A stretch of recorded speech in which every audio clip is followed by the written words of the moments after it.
চলতি বছরের জুলাই থেকে সেপ্টেম্বর পর্যন্ত ৩ মাসে রেকর্ড ওমরাহ যাত্রী দেখেছে সৌদি আরব। সোমবার এক বিবৃতিতে সৌদির হজ ও ওমরাহ বিষয়ক মন্ত্রণালয় জানিয়েছে ২০২৪ সালে ৬২,৫৪,৭৫১ জন যাত্রী ওমরাহ পালন করেছেন।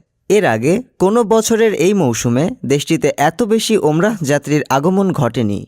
সৌদির হজ ও ওমরাহ বিষয়ক মন্ত্রণালয়ের বিবৃতিতে আরও বলা হয়, ২০২৪ সালের জুলাই সেপ্টেম্বর ২০২৩ সালের একই সময়ের তুলনায় ৩৫% বেশি ওমরাহ যাত্রী সৌদিতে গেছেন। তাদের মধ্যে ৫৭.৪% পুরুষ এবং ৪২.৬% নারী ছিলেন, আর ১০.৭% ছিলেন সৌদি সরকারের অতিথি, যাদের ওমরাহর যাবতীয় ব্যয়ভার বহন করেছে সৌদি কর্তৃপক্ষ।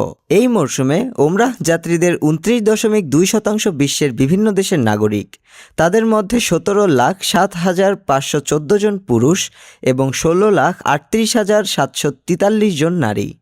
গত বছরের তুলনায় চলতি বছর সৌদির অভ্যন্তরীণ ওমরাহ যাত্রীদের সংখ্যাও বেশি ছিল। হজ ও ওমরাহ মন্ত্রণালয়ের দেওয়া তথ্য অনুসারে গত ২০২৩ সালের জুলাই সেপ্টেম্বরের তুলনায় চলতি বছর একই সময়ে অভ্যন্তরীণ যাত্রীদের সংখ্যা বেড়েছে ২৯,০০৬,২৩৯ জন। ডেস্ক রিপোর্ট, আজ বার্তা, ঢাকা।